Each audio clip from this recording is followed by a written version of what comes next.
வணக்கம் நண்பர்களே. திரு கவ் ஃபார்மிற்கு தங்களை அன்புடன் வரவேற்கிறோம்.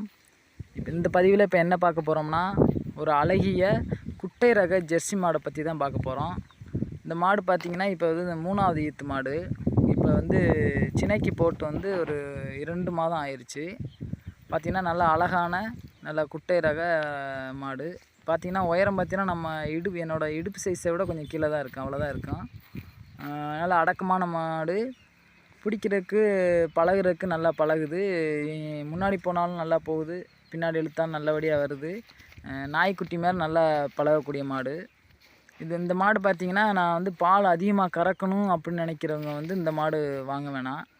அந்த மாடு சும்மா அழகுக்காக, இந்த ஒரு மாடு வீட்டுக்கு இருந்தால் போதும், ஒரு மாடு வளர்க்கணும் அப்படிங்கிறவங்க மட்டும் இந்த மாடை வந்து தேர்வு செஞ்சால் கொஞ்சம் நல்லாயிருக்கும். ஏன்னா நீங்கள் மாடு பால் கறந்து சேல்ஸுக்காக விற்கணும்னு நினச்சா இதில் அந்தளவுக்கு எடுக்க முடியாது. ஆனால் இப்போ பார்த்திங்கன்னா மாட்டில் வந்து காலையில் 3 லிட்டரும் சாயங்காலம் ஒரு 2 லிட்டர் இருக்குது. 5 லிட்டர் பால் இருக்குது ஒரு நாளைக்கு.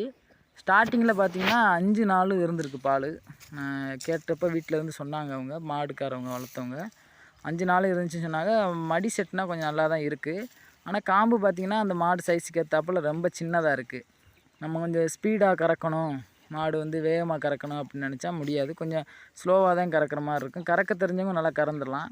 பார்த்திங்கன்னா மற்றபடி பார்த்திங்கன்னா மாடு நல்லா அழகாக எல்லாருக்குமே பிடிக்கும். அந்த கலர், இந்த கலர் வந்து கிடைக்காது. கலருக்கு இந்த மாடு சைஸுக்காக தான் இந்த மாடு வாங்கினது. வேணுங்கிறவங்க சொல்லுங்கள். கொஞ்சம் மாட்டோட ரேட்டு கொஞ்சம் அதிகமாக தான் இருக்கும். நீங்கள் என்ன ரேட் அதிகமாக இருக்குது அப்படிங்கிற மாதிரி ஃபீல் பண்ண வேணாம். ஒருவேளை பிடிச்சவங்க சொல்லுங்கள், இந்த மாடு வேணால் வாங்கிக்கலாம். இந்த மாட்டோட விற்பனை விலைன்னு பார்த்திங்கன்னா 30,000. வேணுங்கிறவங்க சொல்லுங்கள். இதில் முன்னாடி இதில் என்னோடய நம்பர், இடம் எல்லாமே போட்டிருக்கேன். வேணும்னா சொல்லுங்கள். இந்த மாடு வந்து திரும்பவும் சொல்கிறேன், இந்த மாடு வாங்கி பால் கறந்து விற்பனை பண்ணணும்னு நினைக்கிறவங்க இந்த மாடு வாங்க வேணாம். சும்மா அழகுக்காக நம்ம வீட்டுக்கு ஒரு மாடு இருக்கட்டும் அப்படின்னு நினைக்கிறவங்க தாராளமாக இந்த மாட்டை தேர்வு செஞ்சு வளர்க்கலாம்.